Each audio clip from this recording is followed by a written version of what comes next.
Ya, di penghujung tahun 2025 ini, pada tanggal 25 Desember yang lalu, agak mengejutkan juga ketika Direktorat Jenderal Hak Kekayaan Intelektual mengeluarkan surat edaran. Surat edaran itu bernomor HKI strip 92.ki.01.04. Isinya adalah penegasan bahwa tempat-tempat yang memperdagangkan secara umum dan memutar lagu itu masih memiliki kewajiban untuk membayar royalti. Ya, sekali lagi ini sifatnya adalah penegasan, stressing saja, bukan surat tagihan atau bukan surat apalagi upaya paksa untuk bayar, bukan ya. Tapi ini menjadi menarik karena surat penegasan ini keluar setelah kemarin sempat ada carut marut dan mati surinya beberapa kafe, restoran, dan lain sebagainya sehubungan dengan royalti ini. Satu.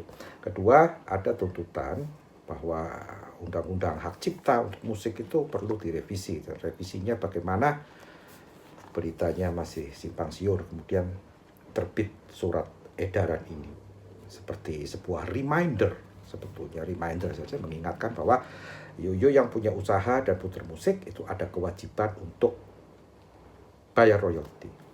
Lebih menarik lagi bahwa beberapa artis kenamaan sudah secara terbuka, secara terang-terangan mengatakan bahwa sudah tidak perlu bayar royalti untuk karya mereka. Ya, karya mereka free royalti, silahkan pakai.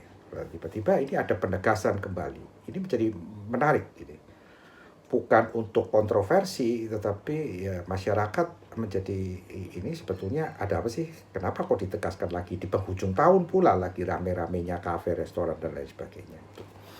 Sebetulnya permasalahan royalti di Indonesia ini sangat kompleks ya, menyangkut aspek hukum, teknologi dan juga kesadaran masyarakat. Problemnya adalah pertama ada miskonsepsi. Kayak kafe, restoran dan lain sebagainya itu kalau putar lagu mengatakan begini, loh kami beli resmi kok. CD-nya kami beli bukan hasil kopi bajakan, kami beli resmi. Ya. Sumber online juga kami beli resmi. Kenapa kami tidak boleh putar? Ya, tapi itu perlu disosialisasikan bahwa yang dijual itu, yang dibeli itu adalah untuk keperluan privat, dalam ranah privat. Diperdengarkan sendiri, diperdengarkan ke ya teman-teman kelompok kecil, bukan untuk mendukung perdagangannya. Ini problem. Kedua, problemnya adalah penegakan hukum. Kita pernah mendengar bahwa ada satu resto yang ditagih sampai 2 miliar, suruh bayar itu karena muter lagu tidak bayar royalti. Tapi di lain pihak banyak pula badan usaha yang besar-besar muterin lagu juga tidak. Nah, ini masyarakat jadi bingung, ini bagaimana sih? Nah, itu.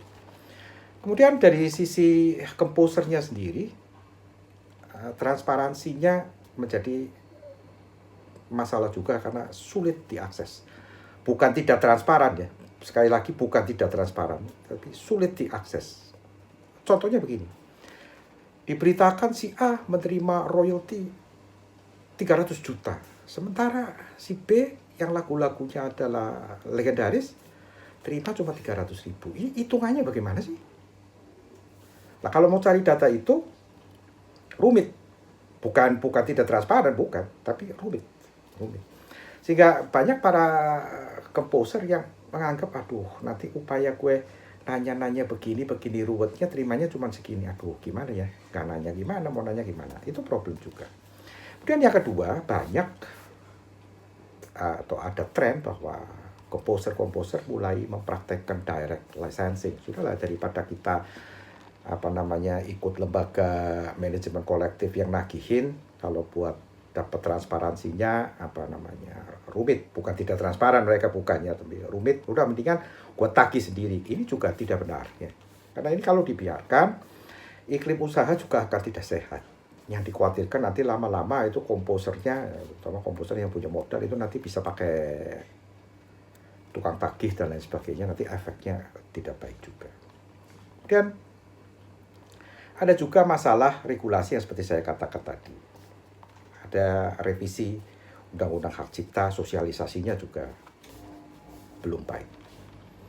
Meskipun di dalam surat edaran Dirjen Kekayaan Intelektual itu ada keringanan tarif untuk UMKM. Ya. Tetapi apakah ini menyelesaikan persoalan carut-marutnya pembayaran royalti atau tidak juga masih harus ditinjau lagi. Tapi intinya beginilah, royalti itu dari pihak komposer sebetulnya keinginannya cuma dua. Ya. Satu, mereka ingin, para komposer ini ingin supaya mereka dihargai. Dihargai dengan cara apa? Ya, kalau nyanyi disebutkanlah lagu ini karangan siapa. Itu yang utama, bukan duitnya. Kedua, kalaupun nilai ekonomis ingin diperhitungkan, para komposer ini juga tidak punya keinginan untuk seimbang dengan artisnya.